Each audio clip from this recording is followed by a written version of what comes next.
Bom dia a todos. Que a paz do Mestre Jesus esteja conosco, hoje e sempre. Estamos aqui hoje, mais uma vez, para mais uma transmissão de palestras do nosso Grupo Espírita Rita de Cássia. As palestras, como vocês sabem, estão sendo transmitidas no nosso canal do YouTube, rita.org.br, e também no nosso site vocês conseguem ter acesso a toda a programação de palestras e os horários. Então, antes de iniciar o estudo e as reflexões dessa manhã, vamos levantar o pensamento a Deus, agradecendo pela oportunidade de estarmos aqui mais uma vez nessa casa maravilhosa que nos ampara, nos apoia. Agradecer pela oportunidade de parar alguns momentos dos nossos dias para, junto contigo, Senhor, aprender, interiorizar, refletir um pouco mais sobre essa doutrina que tanto nos sacia, nos transforma e demonstra o caminho certo para a nossa reforma moral, Senhor. Agradecemos pela proteção, agradecemos aos guias orientadores dessa casa, agradecemos a toda a equipe de trabalhadores por mais essa oportunidade e pedimos a Ti, eternos pedintes que somos, que mantenha sempre as oportunidades a nosso dispor para que possamos fazer uso delas e assim buscar o nosso crescimento. Que assim seja. E assim, amigos, vamos dar agora a palavra ao nosso querido amigo Luiz Otávio, que apresentará as reflexões dos seus estudos dessa manhã. Obrigada.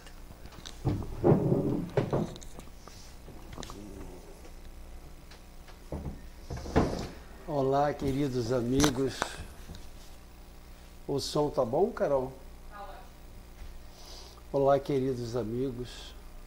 Estamos aqui mais uma vez tentando fazer reflexões sobre essa doutrina divina, fazer reflexões sobre o Evangelho de Jesus, fazer reflexões morais que nos ajudem no nosso dia a dia. Nós estamos passando nesse momento de pandemia e eu estou tendo aqui a oportunidade de vir gravar esta palestra na casa, nesta divina casa, nessa querida casa que é o Rita de Cássia. Eu estou tendo o privilégio e espero que todos possam ter esse privilégio num tempo mais curto possível de estar aqui, de respirar esse ar, de encher o coração com esta energia e esta paz. Que nós possamos assim também, por intermédio das reflexões que serão trazidas aqui hoje, por intermédio de nós nos presentearmos com alguns minutos do nosso dia para ouvir essas reflexões, para pensar a respeito delas, que a gente possa ir pacificando os nossos corações, entrando numa sintonia de amor, que a gente possa começar a vibrar esses bons sentimentos e aí sim começar a imantar as paredes dos nossos lares, tornando os nossos lares casas espíritas. Nós fizemos essa reflexão esses dias em um dos estudos e eu achei isso tão genial, falando da pandemia, falando de que tudo tem o seu lado bom, né? E esse era um lado bom da pandemia, porque como nós, aqui no Rita, nós estamos transmitindo todos os nossos estudos, as nossas aulas, via internet, via Zoom, né? Via Google Meet, via qualquer uma outra ferramenta na qual a gente possa se reunir, cada um em sua casa. Como a gente pode se reunir, sentir essa sensação de bem-estar, de estarmos juntos, de fazermos reflexões edificantes, de podermos escutar palestras. Nós, cada um de nós, vamos imantando as paredes, imantando o ambiente dos nossos lares, tornando os nossos lares mais acolhedores. Vamos imantando o nosso prédio, vamos imantando o nosso bairro, vamos contagiando ao nosso redor com as nossas boas vibrações. Então hoje estamos transformando milhares de lares em casas espíritas. Olha que beleza! Não é legal pensar que a sensação que você tem quando entra aqui no Rita, essa sensação de bem-estar, essa sensação de acolhimento, essa boa vibração que você começa a emitir quando vem aqui, não é legal pensar que esta mesma sensação e essa mesma vibração a gente pode começar a sentir nos nossos lares? Olha que beleza! Lembram que a gente sempre, na casa espírita, a gente dizia assim, aqui no Rita, né, a gente dizia assim, que a gente possa levar essa boa vibração para o nosso trabalho, para os nossos lares, para dividir isso com as pessoas que nos cercam. É isso que nós estamos fazendo hoje agora, não é? Olha que beleza. Estamos levando, por conta de uma pandemia, né, levando essas boas vibrações para os nossos lares, para o nosso dia a dia. Que beleza, né? É uma beleza. Hoje nós vamos falar de um tema que é muito caro aos nossos corações. Mas para falar desse tema, a gente tem que falar de doutrina. Para a gente entender esse tema, para a gente ter esse consolo, para que a gente tenha esse entendimento, a gente tem que falar da doutrina. E o que é a doutrina? A doutrina foi trazida por um grupo enorme de espíritos sábios, amorosos, que já viveram todas essas experiências pelas quais a gente está passando. São espíritos que já passaram por todos esses problemas, por isso que eu digo que são sábios por experiência e que já amam mais. Se reuniram sob o comando de Jesus e trouxeram estas informações que foram codificadas por Allan Kardec no Livro dos Espíritos, inicialmente. Depois do Livro dos Espíritos, Kardec achou necessário... Eu sou fã do Livro dos Espíritos, tá, gente? Eu convido todos ao estudo do Livro dos Espíritos. Todas as indagações que eu tenho a respeito da vida, eu procuro e tem uma questão no Livro dos Espíritos que me responde. Então, eu proponho a todos, faço esse convite, a casa sempre faz esse convite, venha estudar com a gente, venha estudar a doutrina, ela realmente vai nos pacificando o coração, através do nosso entendimento. Então, depois do Livro dos Espíritos, Kardec codificou livros desdobrando partes do Livro dos Espíritos.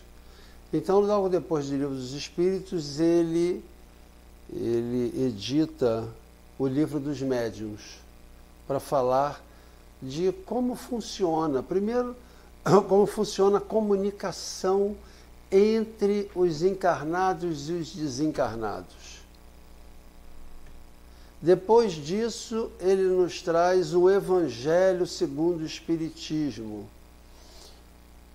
com o objetivo de detalhar, esclarecer ainda mais para a gente boa parte dos ensinamentos de Jesus, que Jesus trouxe através de parábolas e que a gente ficava meio atordoado quando lia no Novo Testamento. Então, com esse objetivo, só a parte moral, Kardec faz questão de, no Evangelho segundo o Espiritismo, logo no início, citar isso, né? E é que ele ia tratar da parte moral do Evangelho, não da parte histórica. Não ia tratar de datas, não ia tratar de cronologia, ia tratar da parte moral. Depois disso, ele edita Céu e Inferno, que é um livro riquíssimo, que eu gosto muito, que é um livro que vem desconstruindo aquela nossa ideia de céu em um lugar, né, e inferno em outro lugar. Aquela ideia que a gente tem construída de céu e inferno ao longo de séculos e séculos e séculos. Então, céu e inferno vem, na primeira parte do livro, desconstruir essa nossa ideia desse céu e inferno exteriores. E na segunda parte, que eu gosto muitíssimo, muitíssimo, muitíssimo, é uma parte só de relatos de desencarnados. Então você tem dezenas de relatos de espíritos desencarnados que nos trouxeram mensagens para nos mostrar como estavam vivendo, qual era o entendimento deles desencarnados.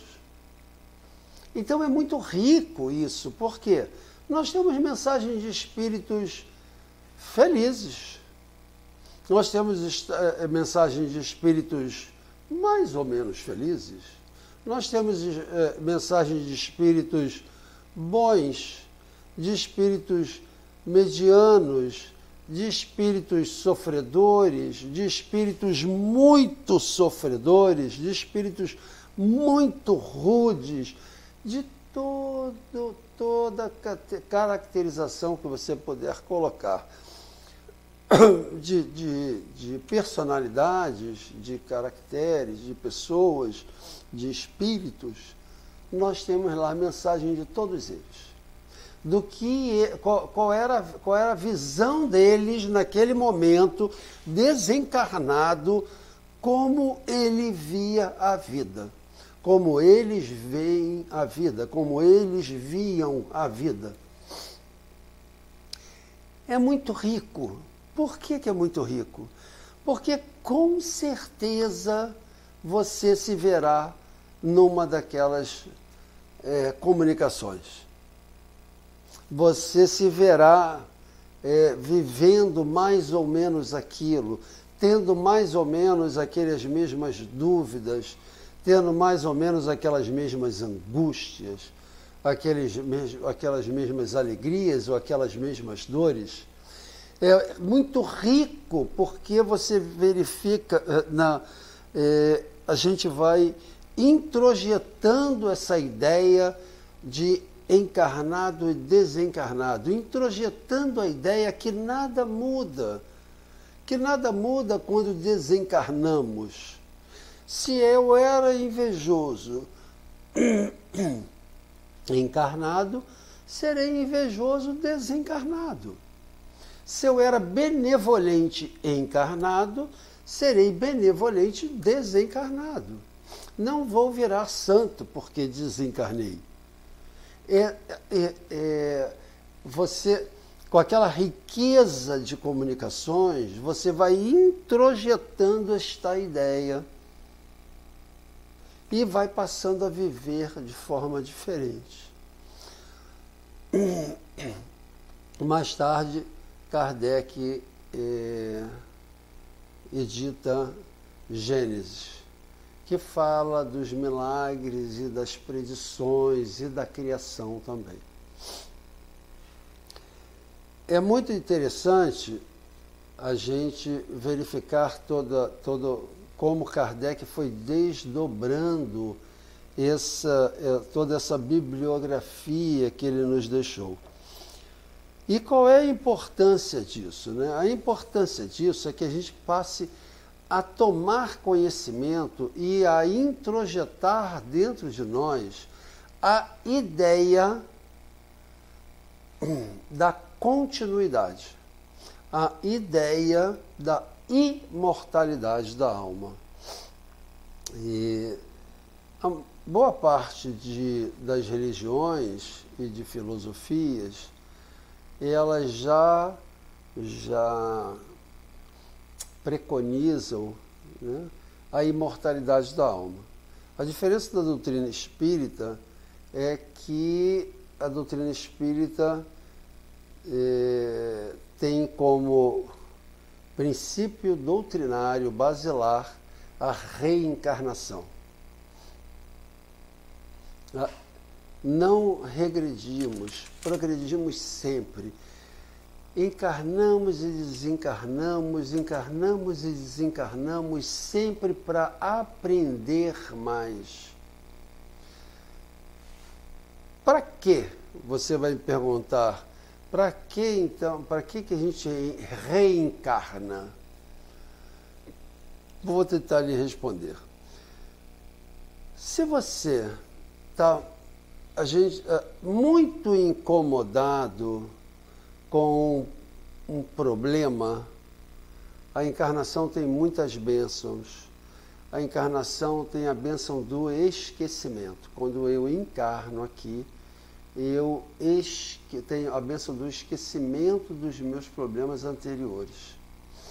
Isso quer dizer o que? Traduzindo, se eu tenho uma diferença com você, se eu não gosto de estar com você, se a sua presença me irrita, né? Quando eu estou desencarnado, quando nós estamos desencarnados, nós sofremos um na presença do outro. A gente chama isso de angústia moral, né? A gente sofre, né? Principalmente na presença daqueles que a gente prejudicou.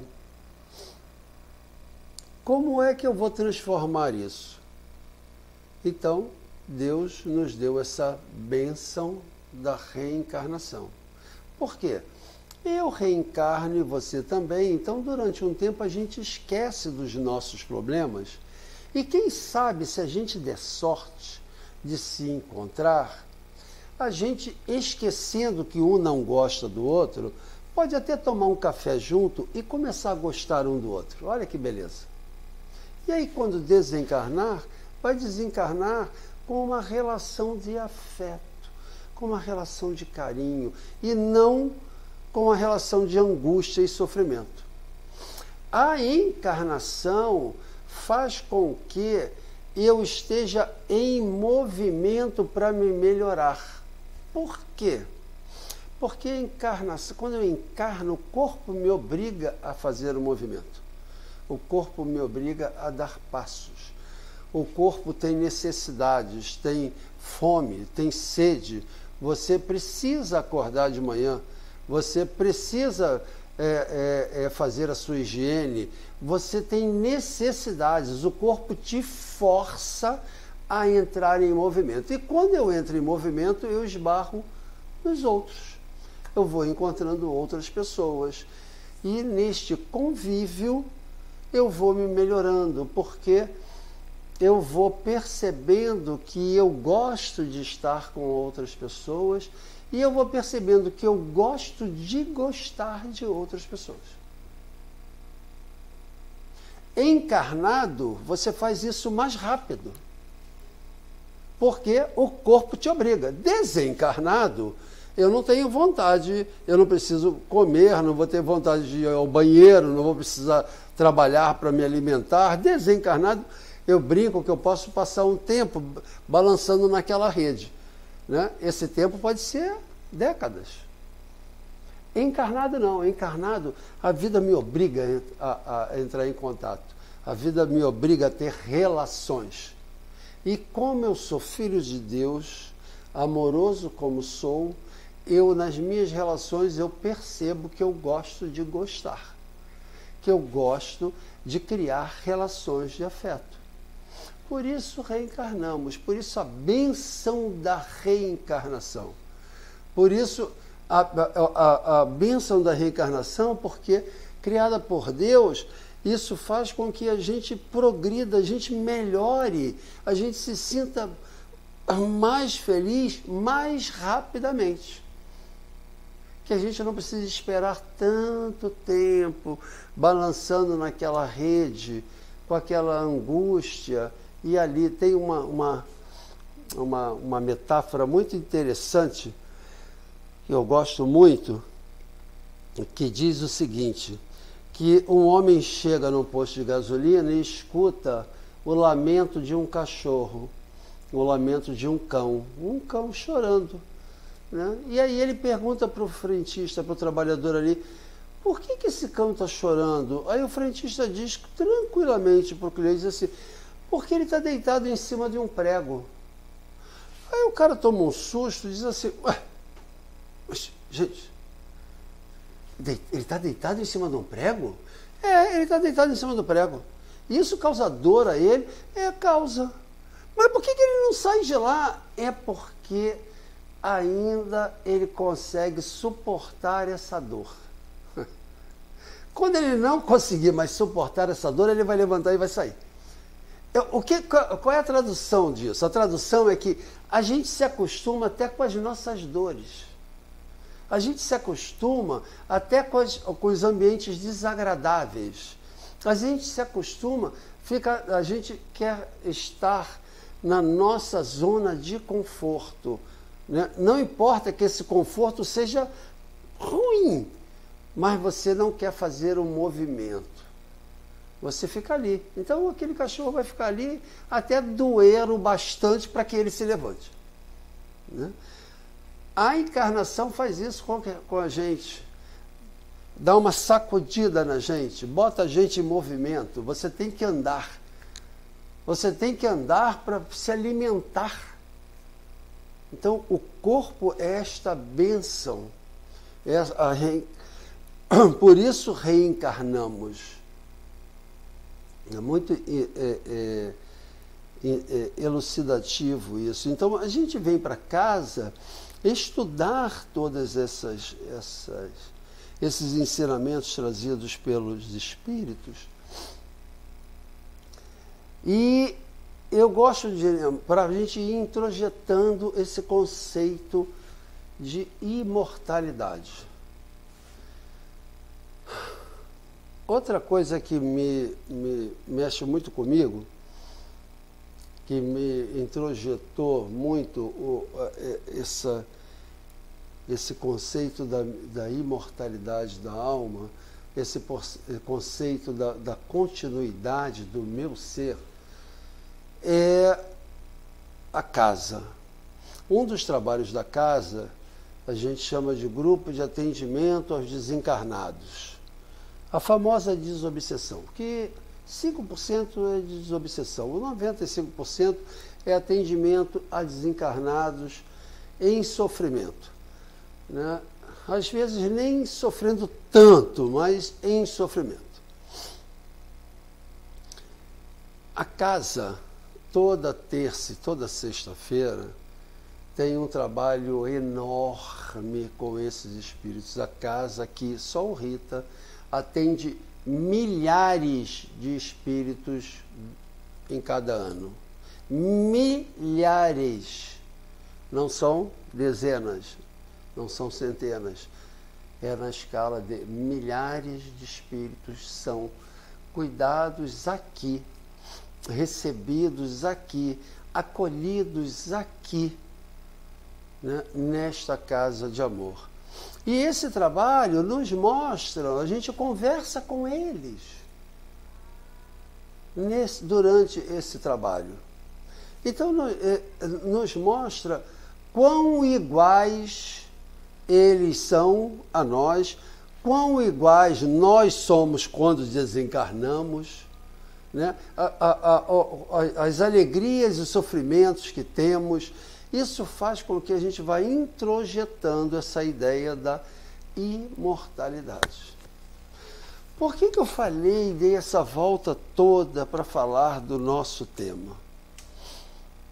Porque não existe outra forma de falar do nosso tema, um tema que é tão caro ao nosso coração, um tema que, se eu começar a falar, eu começo a chorar, porque todos têm esse tipo, todos não, mas muitos têm essa experiência na vida, é falar da sorte das crianças depois da morte.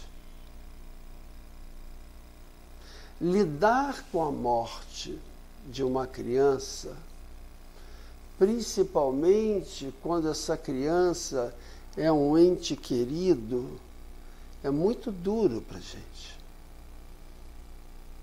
Aperta muito os nossos corações.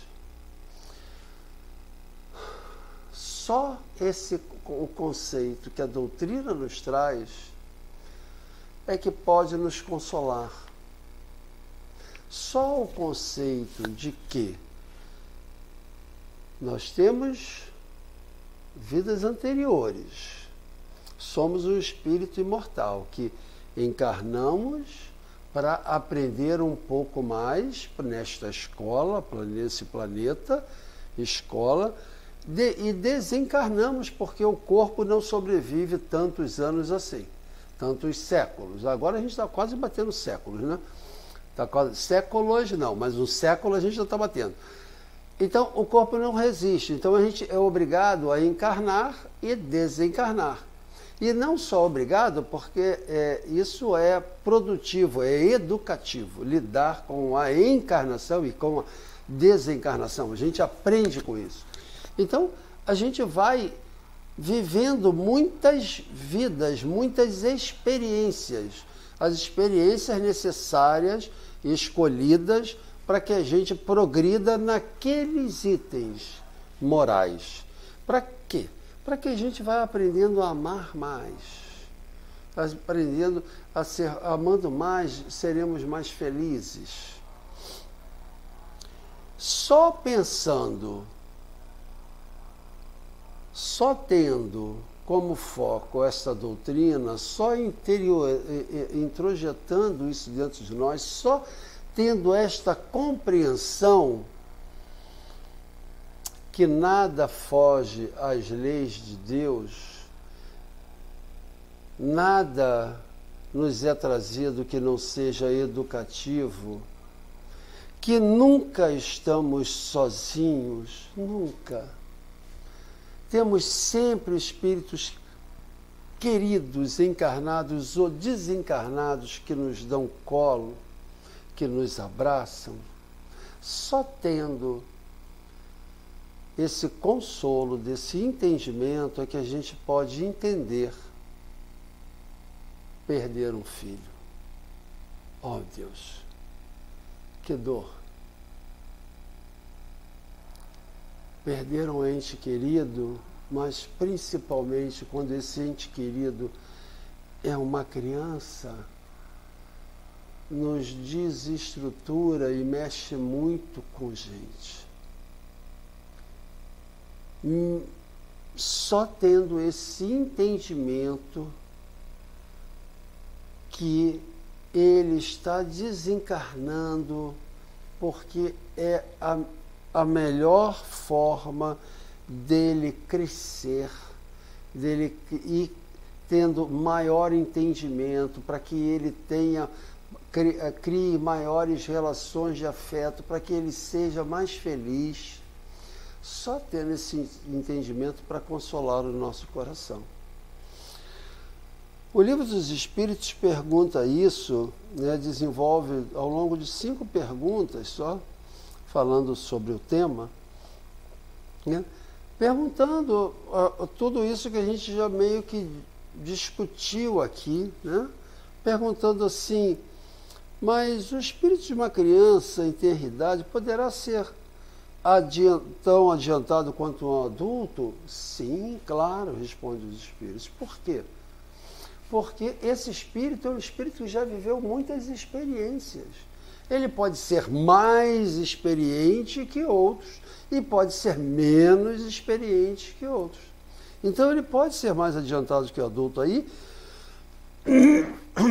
Kardec, que é um pedagogo, diz, espera aí, você pode ser mais adiantado, então isso você está me dizendo que essa criança pode ser mais evoluída e adiantada que o seu pai? Ele diz, é evidente que sim, e isso acontece muitas vezes. Eu tenho essa experiência, eu tenho um filho de 3 anos que, imagina, vai fazer 3, né, de 2 a 3 anos, que tem cada expressão, né, que você fica assim, de onde que esse cara tirou isso? De onde que ele ouviu isso? Ou seja, isso é uma construção que ele já traz. As crianças que estão chegando já estão trazendo uma construção moral muito maior que a nossa. Muito maior. Então, as perguntas, essas 5 perguntas que Kardec faz aos espíritos, todos são baseados em tudo isso que a gente conversou.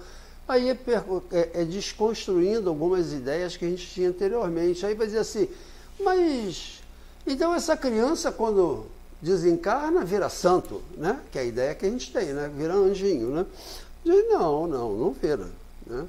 A gente continua da forma que nós somos, né? Se a gente tem algum tipo de problema aqui, vai continuar tendo algum tipo de problema desencarnado também, problemas morais, tá, gente? A gente não está nem falando de problemas físicos, problemas morais. Então, o livro dos Espíritos e Kardec vem desconstruindo essa ideia da morte propriamente dita, né? Ou seja, a gente sabe que só desencarna.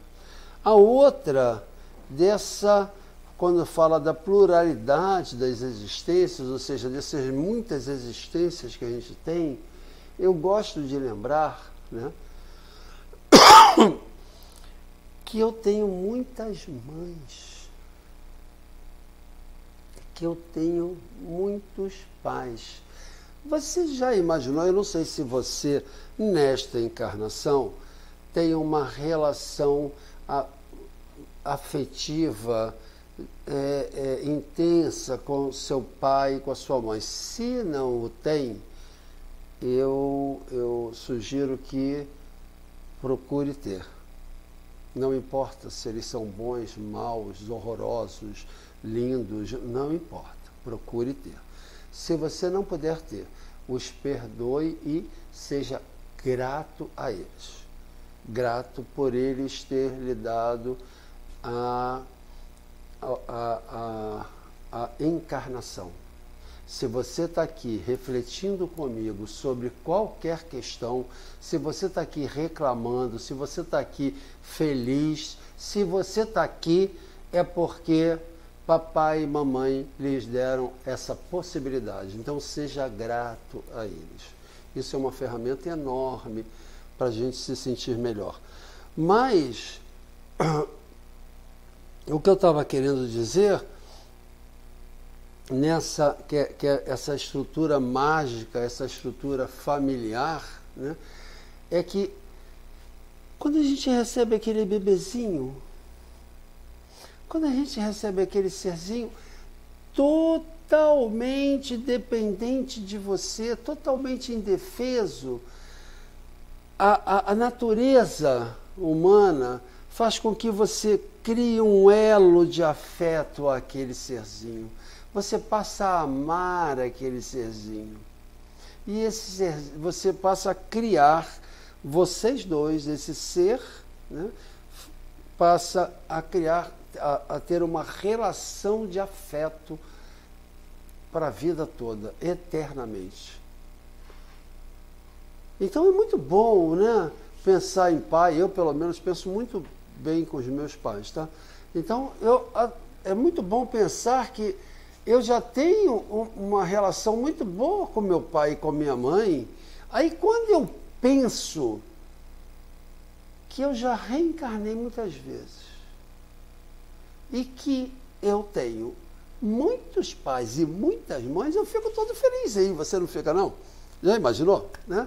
Então, quando eu desencarno, eu tenho a oportunidade de reencontrar esses entes queridos, que podemos chamar de irmãos, porque é o que eles são, né? Mas que já foram meus pais e já foram minhas mães. Ou seja, traduzindo, criar uma relação de afeto, né? É aquela pessoa com quem que você, né, fica feliz de reencontrar, de abraçar. Você já imaginou que você vai desencarnar e vai encontrar muitos papais e muitas mamães? Então, isso também é um consolo. Vai encontrar os desafetos também, tá, gente? Mas eu gosto de pensar nos afetos. Então, isso é um consolo, saber que você nunca está sozinho. Nunca. Saber que quando você desencarna, quando esse entezinho querido, que nos aperta o coração quando a gente lembra que ele desencarnou, porque a gente vai ficar com saudade dele, sim, né? É justo, mesmo sabendo que ele está desencarnado, mas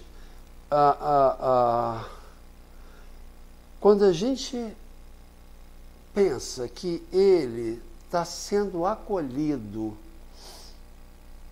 por entes queridos, que ele não está fadado a um inferno, nem está fadado a um céu que a gente não faz mais nada, fica balançando na rede, né? Que ele está fadado a ser recebido por entes queridos e dizer: vamos lá, vamos agora nos matricular em outra escola, vamos recomeçar, vamos começar a planejar de novo, vamos começar a viver de novo, vamos começar a buscar essa felicidade, essa alegria. Isso nos conforta o coração.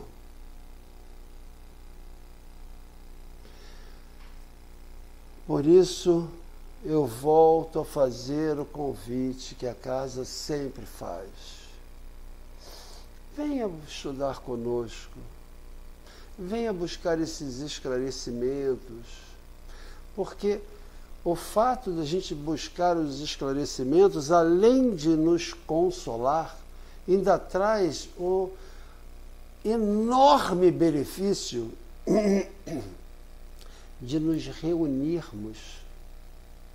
Se você vier aqui, a probabilidade que vai existir de eu ou qualquer outra pessoa encontrar com você e a possibilidade de nós criarmos uma relação de afeto e eu ser mais uma pessoa que você gosta na sua encarnação e você ser mais uma pessoa que eu gosto, é enorme. Por isso que nós nos reunimos. Porque nós gostamos de estar juntos. Nós gostamos de criar relações. Então é feito o convite à casa: venha estudar, venha tentar buscar esclarecimento e se pacificar. Tentar sentir essa alegria que nos invade o coração quando estamos pacificados. Perceber que quando assim estamos, a gente fica feliz de ver a árvore, de ver o pássaro passando, de ver alguém ali na calçada caminhando. A gente fica feliz de ver tudo, porque o mundo passa a ficar colorido quando estamos pacificados. Vem. Jesus encerra uma passagem no Evangelho, se eu não me engano, de João, eu acho que é a última passagem de Jesus, quando Jesus diz: vem, né? Fala para João. Eu gosto muito do vem, né? Esse verbo me é muito caro, porque vem quer dizer eu te permito, eu te acolho, vem, né? Vem estar perto de mim, né? Vem dividir comigo, vem para casa, vem ser acolhido, vem acolher, vem tentar dar passos em relação ao outro. Obrigado.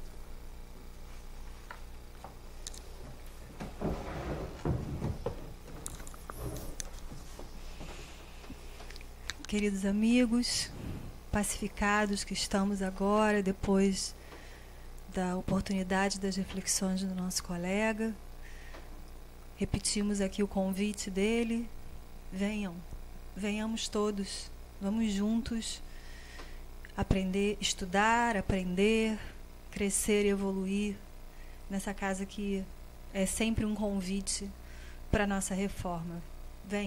Venhamos todos. Então, vamos levantar mais uma vez o pensamento a Deus, agradecendo todas as oportunidades que recebemos todos os dias. Agradecemos pelas reflexões dessa manhã, pedindo a Ti, Senhor, que nos apoie, nos auxilie na interiorização de todos esses ensinamentos, pedindo, Senhor, a proteção desse ambiente para que o trabalho constante, diário, possa ser continuado, que o atendimento a todos aqueles que sofrem possa chegar a cada um desses corações, que a espiritualidade superior, que tanto nos apoia, consiga, por intermédio de cada um de nós, levar aos corações que sofrem o pano que seca a lágrima, o cobertor que esquenta o corpo e o abraço que revigora. Assim, Senhor, com a certeza de que, ao levantar o pensamento a Ti, imediatamente nos conectamos contigo, agradecemos hoje e sempre e pedimos permissão para encerrar as reflexões dessa manhã. Que assim seja.